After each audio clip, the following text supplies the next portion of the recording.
वंदे मातरम। बहुत स्वागत है आप सभी का नेटवर्क 10 पर। आपके साथ मैं हूं मनीषा शर्मा। पूर्वांचल लाइव की शुरुआत करेंगे बड़ी खबर के साथ। लखनऊ से बड़ी और अहम जानकारी मिल रही है, वो आपको बताएं। यूपी इको टूरिज्म हब अब बन जाएगा। इको टूरिज्म में वन डिस्ट्रिक्ट वन डेस्टिनेशन होगा। सरकार की इको टूरिज्म को बढ़ावा देने की ये पहल मानी जा रही है।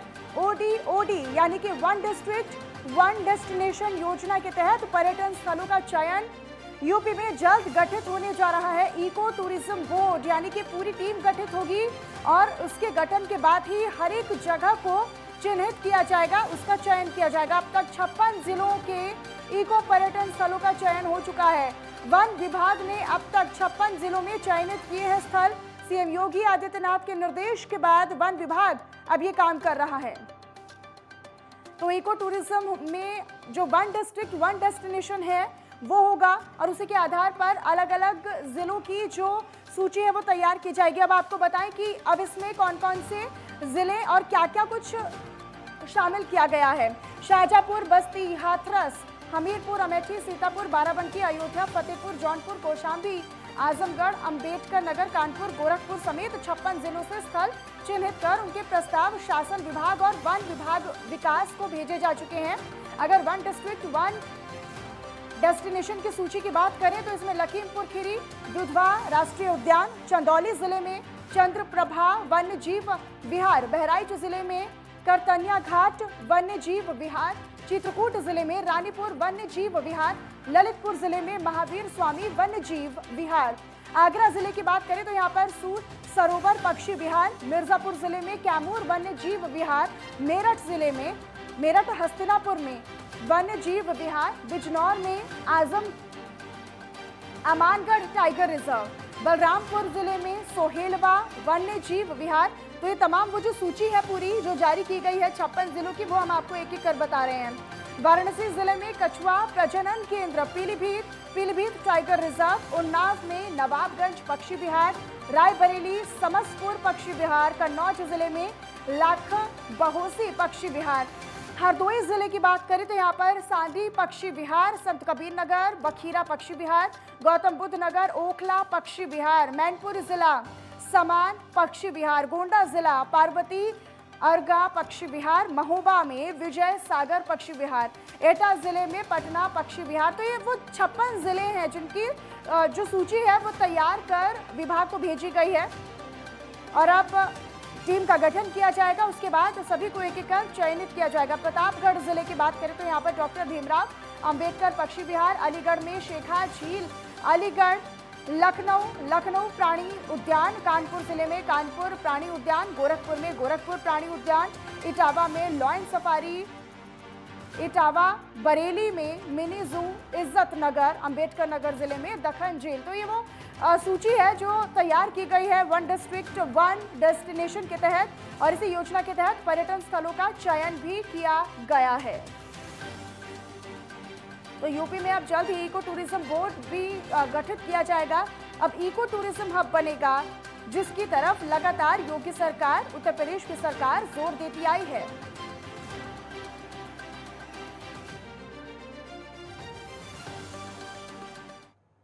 और वहीं मुख्यमंत्री योगी आदित्यनाथ ने स्कूल छात्रों को 1200 रुपए का तोहफा दिया। दरअसल सीएम योगी आदित्यनाथ ने 1,91,00,000 छात्रों के लिए उनके अभिभावकों के खाते में जूता, मोजा, school uniform, sweater, school bag, pen, pencil, copy के लिए 1200 रुपए ट्रांसफर कर दिए हैं। ये कार्यक्रम इंदिरा गांधी प्रतिष्ठान में आयोजित किया गया और कार्यक्रम के दौरान कायाकल्प दिव्यांजलि पोर्टल का भी अनावरण किया गया। इसी मौके पर मुख्यमंत्री योगी आदित्यनाथ ने कहा कि 1,91,00,000 परिषदीय स्कूलों के बच्चों को डीबीटी के माध्यम से पैसा ट्रांसफर कर बच्चों को शिक्षा से जोड़ने का अभियान शुरू हुआ है। अभियान की सफलता से 1,91,00,000 नामांकन हुए हैं और सीएम ने यह भी आगे कहा कि कोरोना के चलते हमारा जनजीवन पूरी तरीके से प्रभावित हुआ है। कोरोना से हमारी बेसिक शिक्षा भी सबसे ज्यादा प्रभावित हुई है। स्कूल चलो अभियान के अच्छे परिणाम आए। हम लोग पिछले 2 वर्षों से इस बात के लिए चिंतित थे कि आखिर कोरोना महामारी के कारण पूरी दुनिया तबाह हुई है। जनजीवन बुरी तरह प्रभावित हुआ है। जीवन का प्रत्येक तबका किसी न किसी रूप में इस महामारी की चपेट में आया है और उससे प्रभावित हुआ है। लेकिन इस सबसे अधिक प्रभावित क्षेत्रों में से एक है, वह है हमारी शिक्षा, और उसमें भी बेसिक शिक्षा। उत्तर प्रदेश जैसे राज्य में, जहां पर एक बड़ा तबका ऐसा है जहां पर बच्चों की आर्थिक स्थिति, उनके परिवार की आर्थिक स्थिति ऐसी नहीं थी कि उनके पास टेलीविजन हो, उनके पास स्मार्टफोन हो, या उनके पास कोई इस प्रकार के साधन हो जिसके माध्यम से वह इसको जान सकें, देख सकें और उस कार्यक्रम के साथ आसानी से जुड़ सकें।